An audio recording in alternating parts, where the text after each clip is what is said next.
যাত্রাবিন্দু একটা গ্রহণযোগ্য একটা media commission, commerce media commission তৈরি করার পথে।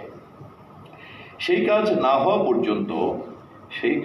হওয়া পর্যন্ত আমাদের যে সমস্যাগুলি খুবই জরুরি সেগুলি আমরা অন্তর্বর্তী কিছু সমাধান বের করে নিতে পারি।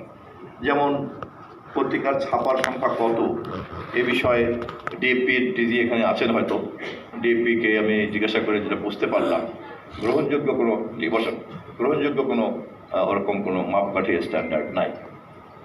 আমি সত্য কথা বলতে গেলে অস্বস্তিকর অবস্থা হবে, যে কারণে আমি এটা বলছি না।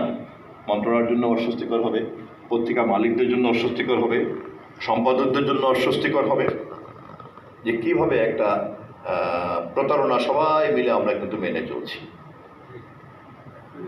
ঠিক সেম থিং টিআরপিতে।